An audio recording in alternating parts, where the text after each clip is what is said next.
Hey everybody, how's your day going? I hope you're doing well. I am on my way out, trying to get another license today. Try to figure a way out of this vicious cycle into not getting the hard copy of my license for almost a year. So I think I might have figured it out, but I'm gonna go get it another shot. I'm gonna do the real ID today and try to get that one instead this time. It's supposed to come a little quicker, but still, if you ever plan on flying, you will need that or a passport, and I don't have a passport, so I'm going to try for the real ID today. I'm going to bring you along with me for some of my errands throughout the day and just do a day in the life. You might be interested, you might be not. Just keep scrolling if you're not, but this is what I'm doing today. It's beautiful outside, the sun is shining. I'm sure it's kind of hot. My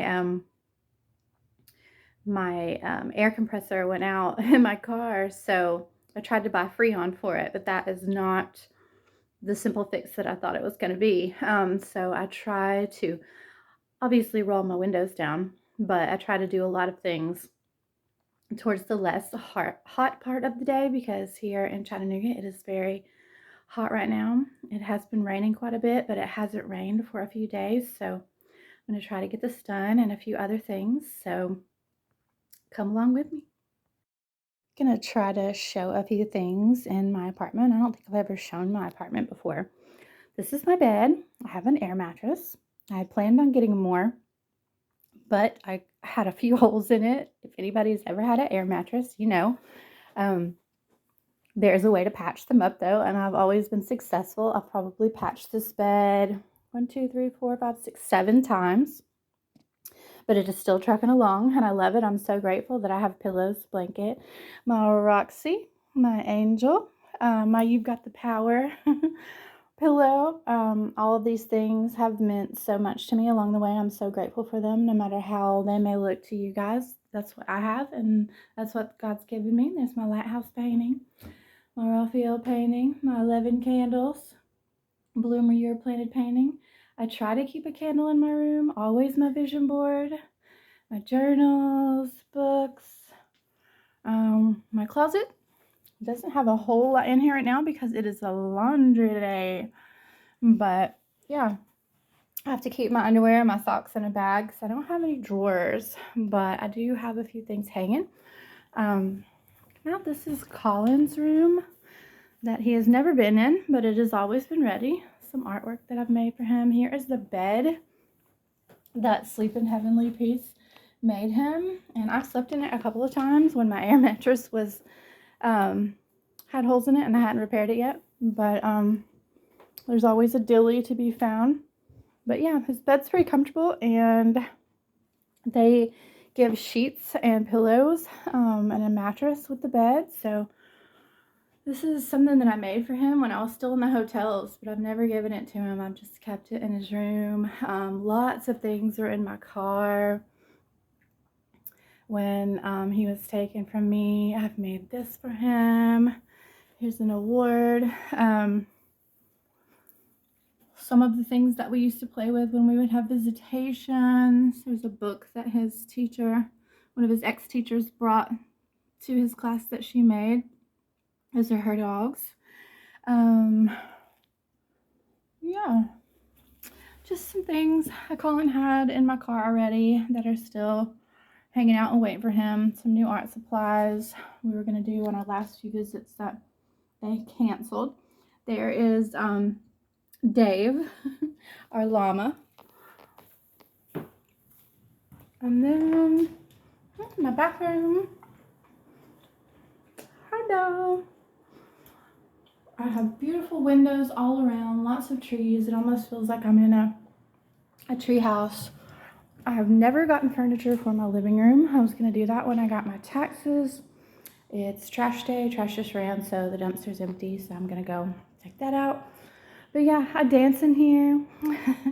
Gives me plenty of room to cut a rug. I only have shears up, and so everybody can see in. I'm not hiding anything. Lots and lots of mushrooms in this yard, always since the spring. But now this little tree has planted, so there's a little divider between me and the outside world with the tree. And I have my babies. This is Sunny, my African violet. That's the daisy, a Gerber daisy. And they are getting sun today. Towards the end of the day, the sun will shine bright into this window before it sets, and so they don't get hot heat on them all day, but yeah, they get some. Some of my crafts. I have a wonderful kitchen. I'm so glad that it already had the microwave built in because I didn't have one. I have never cooked on the stove. I have cooked in the oven. I use mostly my skillet that my last job gave me. It's my Mother's Day gift to me. Yeah, I have a dishwasher. I was washing all of my dishes by hand at the hotel or at the, I have quite a bit of dishes now. Here's my silverware, plasticware. I have some silverware, but I keep it all in that bag, and I still, like I said, people that are homeless, I can understand why they don't throw things away. And that's just one of the things. Here's my magnet, my Colin Boy self-portrait. I've got quite a few groceries right now. I don't really need any food. I am good. And then this is probably my favorite room in the whole place. I say in my room a lot. I don't really need living room furniture unless Colin was coming home. So I didn't get that. This is my backdrop when I make some videos, some exercise stuff, and then my little spiritual corner where it has a lot of my feathers. I don't have a lot of them out, but I have so many feathers, and I love the lights and my artwork that I have made. This Bible has been with me since I first went through my divorce, my most recent divorce in 2016. I have all these arrows over here going up because we are going up, baby. And this is a butterfly that I painted to match some of my souvenir stones from my hiking. That's from my Halloween costume this year. But yeah, this little piece of a butterfly that I found at the park a while back. I know that it won't hold up forever, so I decided to paint my butterfly in the same color so I could always remember that. But yeah, I have a lot of cleaning supplies down here.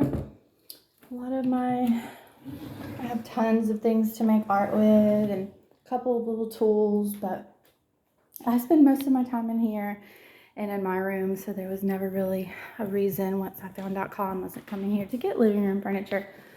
So it kind of echoes, so I can hear everything extra well from the neighbor because this room is empty, so it just magnifies everything that's going on in the hallway. But here's my laundry. We're going to do that today. I'll check back in on my next stop. And it is laundry day. 22 minutes, $4.25. About a week's worth fits in there, and I will use 2 dryers to wash it or to dry it so it doesn't take forever.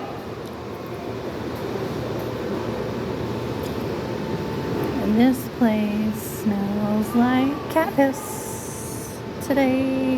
Not usually, today it does. Super rank. Quick stop at Wally World. Walmart is always interesting, but I got in and out. Today it is 92, so my windows are all the way rolled down.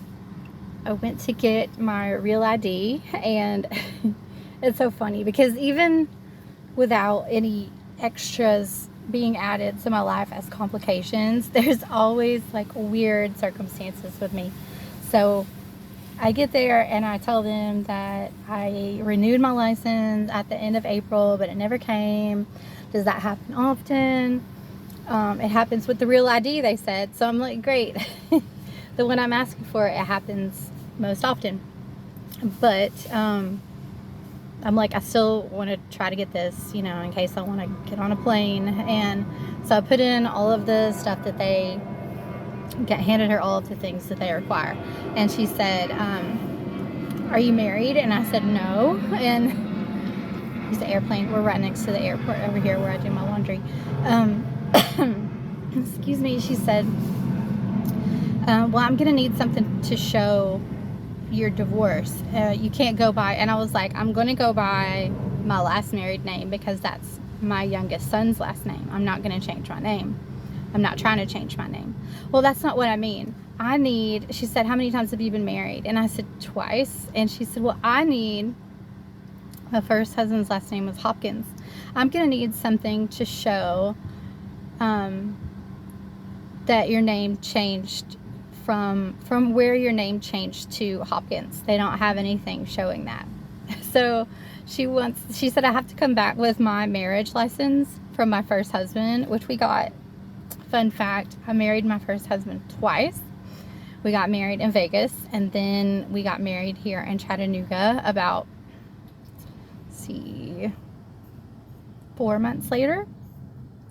We got married the first time on January 17th, 1998, and we got married again in Chattanooga on April 18th, 1998. And no one knew that we were already married when we went to our wedding, except like one person, and the rest of the people didn't know for like a decade. We were going to start telling people after we got married at our wedding, but then we didn't. And then the next thing we knew, the 1-year anniversary rolled around, and people started buying us things with our April 18th, 1998 date on it, and we felt bad, and we didn't want to tell them that wasn't really the day that we got married for the first time, and so we just didn't tell people.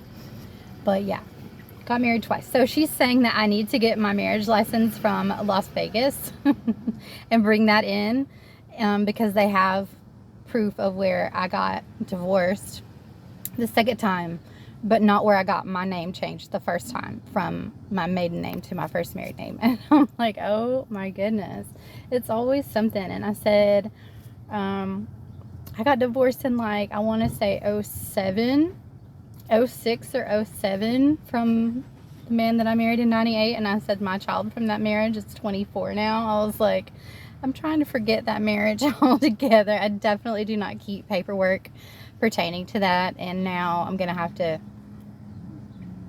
going to go call Las Vegas and try to get even though I filed our certificate with them. I think we got married in the little chapel of love, or the little white wedding chapel, or something like that. I don't know. I had on the sweater, vest, and corduroys at my first wedding, and we did that because it was cheaper to be married and live in California with the military benefits than it was to be single and get an apartment. So I had kept all of my stuff in a U-Haul after moving out there in January, and we were just couch surfing on his friend's couch until we could find a place, and it was astronomical.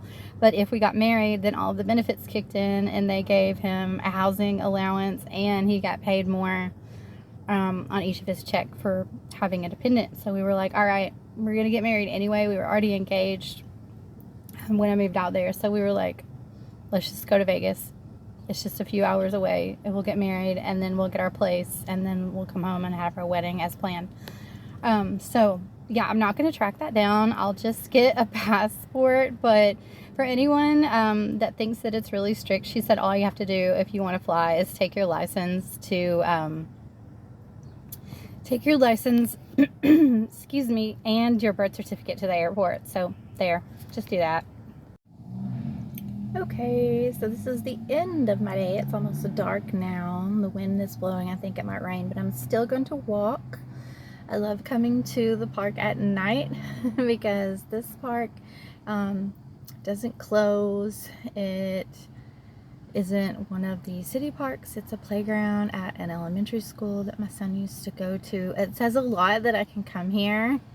I am so reflective upon the growth because I, first of all, have many memories here with both of my kids, even before my youngest son went to this elementary school, because I used to live like 2 minutes away from here. And yeah, just used to come to this playground and the other playground they have on the other side of the school. A lot. A lot, a lot, a lot. And this is the school where CPS came and took my son from me and told me that I couldn't pick him up, that they were taking him. So the fact that I can come here and that I don't get sad and I don't cry, and if I look at the school, play on the playground, I just get happy. It doesn't do anything as far as triggering me anymore. Much like when they put me in the same motel room as the day that they took him, after I'd been staying at that hotel for like a couple of weeks. I checked out for a day, and I did want a different room because the room I was in sucked. And they put me back. Oh, we have to change your room. And they put me back, surprise, in that same room. But I cried it out for a few seconds. It did come flooding back, but then I got very comfortable there, and I felt very close to my son there because he had stayed one night there with me, and we had a great night there. We had gone swimming at their indoor pool, and it was clean. It was clean and spacious compared to the hotel that we stayed in for the first like 2 or 3 weeks. Even though I was only there one night with him, it was amazing. But yeah, the growth is amazing. I'm so happy and pleased with how positive I am despite everything that has gone on around me. It has not controlled me. I am detached from it, although I cherish the memories. I don't break down. It's not to say that I won't cry if I don't need to. It's just those things don't trigger me to cry. Sometimes emotion does build up in me and I can feel it, but it's not necessarily just one thing or that thing anymore. Like I watched that show on Hulu called Dying for Sex with Michelle Williams in it, and I basically watched it because I love her. I've always loved her, even since Dawson's Creek, so it was good. But she has cancer, and there's no spoiler in it. I mean, dying is in the title, but at the end, it's sad because she dies, but it's more like Beaches, you know, the movie Beaches kind of situation where there's two best friends, and there's two best friends in that show too, and just their bond, and having to say goodbye to each other. That was very sad. So I did cry over that, and I was like, I'm so glad that like these things are cathartic to me and not, you know, the pain that I'm harboring inside. Like that's not the reason that I break down and cry. I'm back to like, you know, crying over like normal things like shows and, you know, not being triggered by trauma and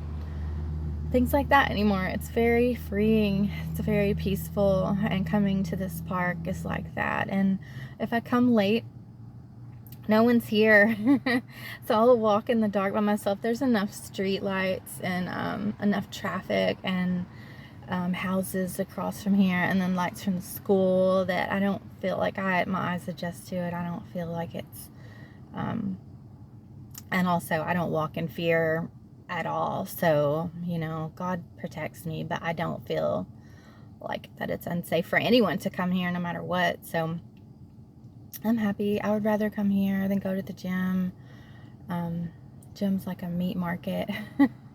Really, a lot of people stare at everybody. A lot of people are there for attention and not for exercise. I try to like keep my eyes down or up on a TV or something. I don't try to make eye contact at the gym. It's pretty uncomfortable. And some people just parade around and peacock around like they're just trying to get noticed. There's this one guy that does like 50 laps. He'll do like some reps, and then he'll do like laps around, and I'm just like, God, I wish he would get on a treadmill to do laps, because this is like kind of attention seeking, and it's impossible to not notice what he's doing. It's kind of funny. But anyway, two things I saw today that I thought were interesting. One, I listened to a podcast. If you guys haven't checked out Jeff Mara on YouTube or any podcast platform, he is awesome. I've watched dozens and dozens of his near-death interviews, and they're awesome. He does some other weird ones. He does a lot of people, you know, that have alien UFO sightings and stuff. I don't get into those. Not that they're not a thing. I don't know. It's just not something that I have gone down the rabbit hole of yet. It's not something that interests me enough, but I love the near-death experiences. But he was talking to this former gang member that got shot a couple of times, and he had an NDE, and he was talking about how he saw hell, which I don't ever really resonate with hell being a real place, but I don't deny that people might have glimpses of it or create it for themselves in some realm or another, this one or others. I don't, that's not my experience. I hope that I never have one like that, but some people have had it as a tool for them to be born again, to find God, to live their life right, and however that they get there, that's the modality that happened, that was used as a tool to get them there, then it got them there. No judgment. I'm not ever going to say that their experience wasn't real, but I don't know, he was just very gentle in his story and talking about his experience of hell, what he knew it to be like, and he was talking about demons and how they feed off of your negative energy, and that even the vibrations of them are supposed to scare you and keep you like in a traumatic state, and then that's what makes them happy, that they can't live and have energy without your traumatic energy, much like Monsters Inc. Like, it's a great analogy, like kids screaming and being in terror. That's how demons feed off of light beings, children,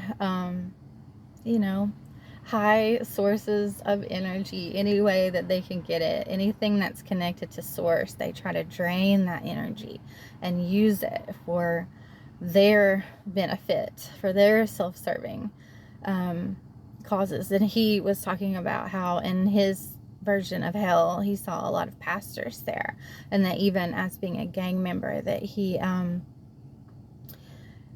would always look up to pastors and reverends and upstanding members of his community because they were seemingly living their life right. And he,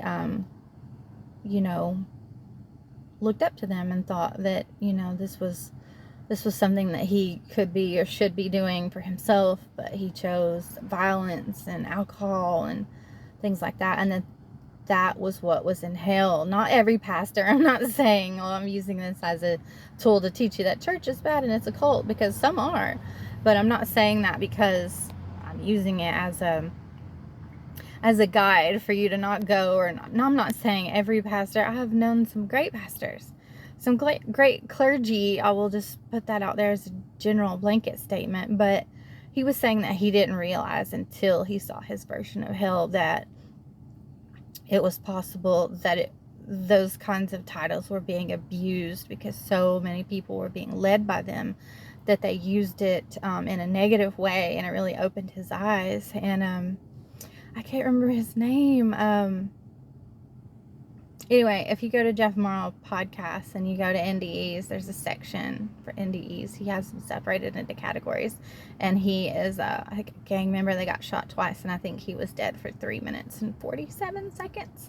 But that's a really good one for you to watch. I really, really, really liked this guy. Like, his energy was amazing, very comfortable, very relatable, very intelligent. Go check that out. And then also I saw a clip about an ice skater, and I think her name was Syria Bonelli. I think I'm pronouncing that right. But anyway, I still love watching ice skating. I love skating, period. I'm a pretty good roller skater, but I mistakenly thought that ice skating might be similar and did that one time, and it is not. Anyone that knows it is not easy to ice skate. It is not even remotely the same as roller skating, even though they can both be difficult. Ice skating whooped my booty, and yeah, not the same at all. But anyway, I was watching the clip of where she was at the Olympics and she did the backflip, and anybody that knows anything about ice skating knows that backflips are illegal, and the only time that anybody will really do a backflip in any kind of competition is either when they can afford the deduction. They know that they are winning by such a far lead that that deduction will not keep them from winning, and they will win anyway. I've seen men skaters do that. But that's another thing. They also said that men were the only ones that could land it on one foot. And so Sarah Bonelli, she knew that the gold medal had already slipped her grasp and that she wasn't going to win or medal regardless. So she decided to take the chance. And not only did she do a backflip in her routine, but she landed it on one foot, like the judges said that no woman could ever do. And I just think that is such an inspiration, not because she's a rule breaker, but kind of, that's kind of, she's kind of a baddie for that. But, I think that in my walk and my path that, I used to not be able to talk about things and share my opinions and go into certain topics because, like, talking about targeted individuals, for one, because in court they were trying to use anything and everything to call me crazy, and then also the community that I've grown up in the Bible Belt. There's people here that I went to school with since elementary school that still cannot say that they're homosexual because of where we live. It's just not accepted. And even in 40 something years of life that they have known that they have been attracted to the same sex or both sexes, I'm not even sure the depth, but they still cannot in this community openly talk about being gay. They are either still closeted about it and will shush you if you try to talk to them about it in public, even though pretty much everyone knows they won't be out about it because it's just not accepted here, or their parents won't accept it, their parents' friends or their community or their church or whatever will not accept it, so they cannot live freely how they are in this community. And it's the same with anything that's taboo, whether you're in court where someone's trying to smear you or not, even if whatever you're doing, there's so much gossip. That was another thing the guy said on his podcast, that there were so many women versus the number of men because of how often women gossip, that was their sin. The gossip, the lies, the slander, the just the attacking others with things that weren't true, putting people down, dragging them through the mud, that was something that women do more than men. And in his version of hell, there were a lot more women than men. I thought that was interesting. And he said, I'm not here to attack anyone. I'm not here to make anyone mad or upset, but this is my truth and what I saw. And it was astonishing. So that's also something that happens a lot here, that people don't look at. And I think even if you're not doing it, you should also watch what you're watching and what you're listening to, because all kinds of things, all of these shows, especially those Bravo shows that I used to love, the Married with Medicine, all of the Housewives, the Summer House, like all of these things that I used to watch, which were centered around like fighting and catty behavior and gossip and just the negative vibrations. I used to love that. So whether you're doing it or not, if you're tuning into it, you're syncing up to it, no matter how you're subjecting yourself to it. But anyway, back to the ice skating. I feel that now, since the gold in the physical, as far as what I kept fighting for, which was custody, that was not within my grasp anymore, that what was done was done, and now I can openly be freely who I want to be. I can do the illegal backflips. I can talk about whatever I want to talk about. I can do whatever I want to do within what I'm not gagged and prevented from saying. But that it feels very freeing now that I can openly be spiritually who I've always been, but I never wanted to talk about it because I tried to push those things away. Even though I knew that my gifts were prevalent, I tried to hide them. I tried to run away from them. I tried to suppress them so that I wasn't the weirdo before anybody tried to accuse me of being anything that I'm not. I didn't want to be labeled. I was already shy and withdrawn and introverted, and Not until I moved 2,000 miles away from home and met lots of people that grew up in many, many different ways than I did, that opened my mind exponentially. I did not speak until I was like 20, unless you were like my close friend or family. So, you know, different stages of my life have opened me up more and more, and this is kind of what I feel like is a very momentous stage, because much like me coming out of my shell, learning to talk and be extroverted and be appreciated for being extroverted when I chose to. I thought that was encouraging, because I was like, nobody want to hear what I would have to say, or I'm probably going to be like the unpopular opinion. But people like embraced that and actually loved when I had things to say, because I'm very optimistic and encouraging, and I try to be inspiring, and I try to use what I have in my tool belt of experience that, you know, life has put me through for a reason. It prepared me to help those people. It prepared me to help myself in situations. And I think that the more that we're quiet, the bigger the things get. It's kind of like what they said in The Handmaid's Tale, that June was telling her mom, who had protested, and now June was going to fight and protest and keep moving forward with the cause, that them being silent is what got them in that situation. And I think what got me in this last situation was that I didn't rise up to fight the first time. I just kept my head down during my divorce and kept working hard, and I wanted my character to speak for itself, despite all the slander and the gossip that people were adhering to. It was nothing compared to the second time around, but I feel like if I had stood up during my divorce, the things that happened in the custody battle would have happened sooner, because I was being threatened with all of those things back then if I didn't shut my mouth, if I didn't keep quiet about the things that had happened to me, or the abuse that I had saw.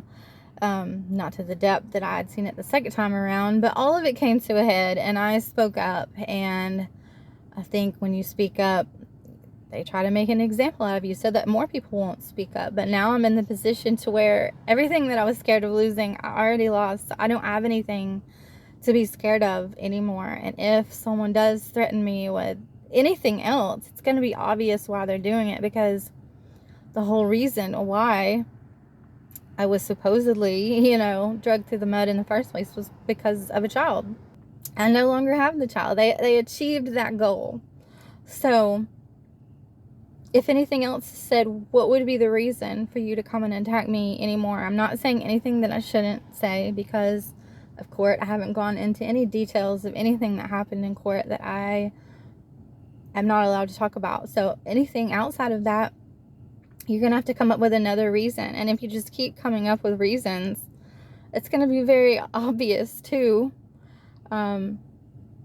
my followers, to my fan base, even though it might be small at this time. I don't feel that it will always be, but you guys know my baseline. You see my character for what it is. I don't have to no longer speak out to prove my cause or defend myself in any way. I don't have to do that. I don't have to defend myself. I just want to help others. I just want to spread love and be inspiring, and to encourage others to stand up for themselves and to find their voice, step into their power, speak their truth, and tell their story. And I always will. That's what I'm here for. I will never let what I've gone through be in vain. I know that it happened for me and not to me, and I want to let everyone that will listen know that if I can do it, they can do it too.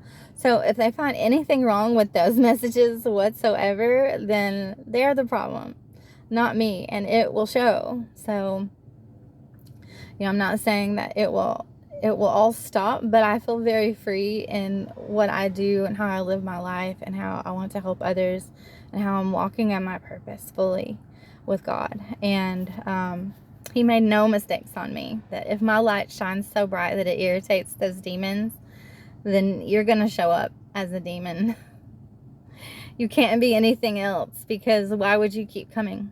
What do I have other than living and breathing that you can't stand already? My light, I'm living and breathing, and that just irritates some people, because they wish that I would just go away, that I would just cease from existence because they don't approve of me and who I am and what I say. But that's not my problem. That's not your problem if it's happening to you. That's a them problem. So do your backflips.